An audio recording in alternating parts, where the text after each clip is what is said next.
Well, I feel very fortunate to have this win. Very happy about it.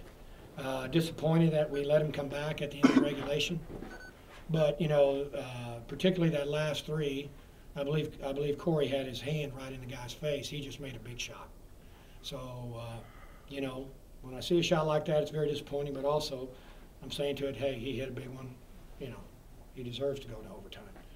I thought if we would have hit our free throws in the second half, if I'm not mistaken, Joel, how many did you hit the second half? How many did you, it was all that six? I shot all of them in the second half. Okay. Well, I don't know who else shot free throws, but it looked like everybody but Joel was missing their free throws. I think Reed hit 1 out of 2. And so I think we missed free throws. We were 2 for 2 at halftime, if I'm not mistaken. So what did we go? We went 9 for 16 in the second half, and I thought that let him creep in the game also. And I really believe that, for example, Michael Ammons and Augustine Rubit and Antoine Allen, number 12, are pretty good players. This is a team that went to Western Kentucky and beat them by about, I want to say, 12. So and they just did it Saturday.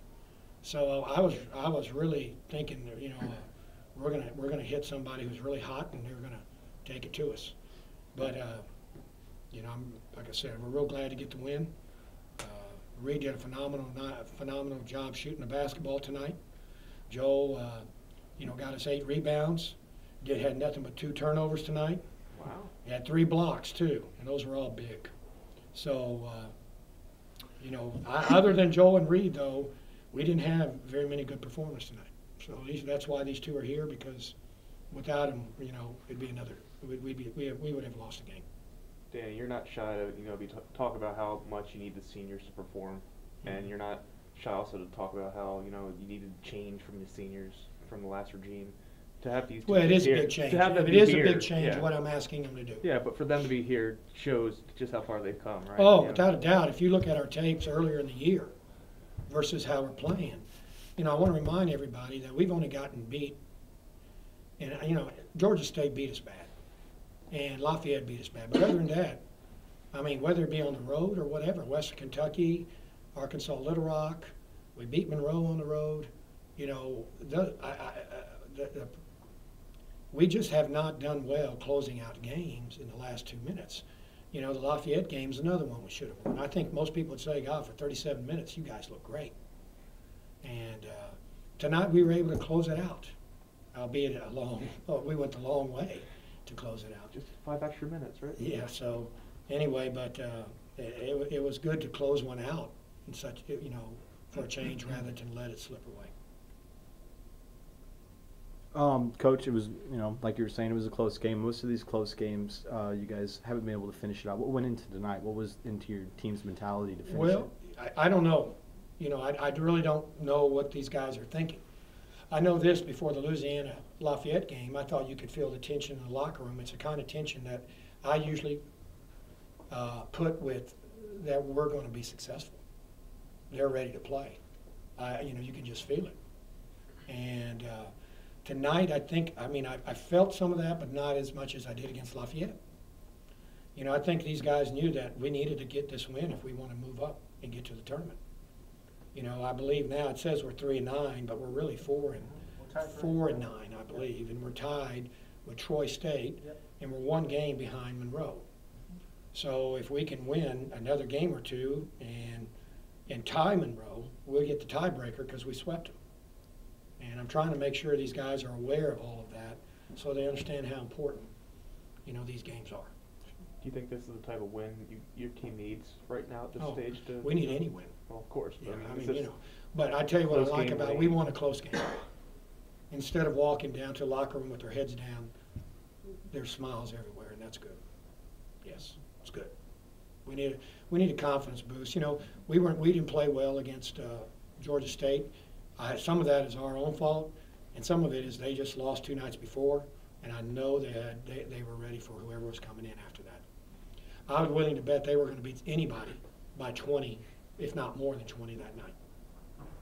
You got 5 games left on the season. You play South Alabama again next week. What did you learn about them tonight? Well, I think that I mean, obviously, their two best players are their bigs, number 13 and 21. 12, and I think Reed and Wes guarded, or did you always guard 12? No, I had 1 and 12. You know, 12 is a very good player that did not hurt us too much tonight. You know, and I would tell you that, you know, their big guns gave them 37. Their top two scorers gave them 37. Our top two gave us 47. So, I mean, that was a big, you know, we really had less contribution scoring-wise from others other than these two sitting next to me. Whereas they had more contribution from their, other than, you know, Ammons had 15 and Rubin had 22. But they had some guys with 9 and 7 and so on. And I see 2 6s and a 4 here, and a couple of 4s. We needed more help. And I always say that if you got 3 guys that can score for you, you know, if we had a 21 and 26, you got another guy scoring 13, you're hard to beat. You're hard to beat. That third scoring option. Yeah, I mean, these two guys, I mean, they really took over the game, but you only had 6 players total register points tonight. I'm sure that's a big issue for you. Well, let's take Caven Tilbury. He's the first one on the list. 4 fouls in 6 minutes. And they were playing zone while Ray Dorsey was in there. And Ray's not a shooter. But he's a good defender, but he's not a shooter. So I just said, you know, this ain't going to work. Playing zone. So I you know, Corey Stern, Joel was playing pretty good. Reed was playing pretty good. And so you know, Corey Stern didn't get a chance to play. He should have got, you know, normally he does get his 15 minutes. Vic Bermudez, we put him in there to shoot the ball, but I didn't see much contribution, so I didn't leave him alone. I wanted to put Wes back in there. Gordon Ball did a pretty good job. You know, he took a couple of bad shots, but he did. He got 5 rebounds in 16 minutes, and, you know, that's nice to get that many rebounds in 16 minutes. So 2 big free throws by Joe, and I think in the overtime, Reed hit a big 3. Those are huge. Did you get 4 free throws or 2? 4. He had 4 free throws. 4 from Joe, 4 for 4, a big 3 from Reed, and then we got that steal and a layup by Wes.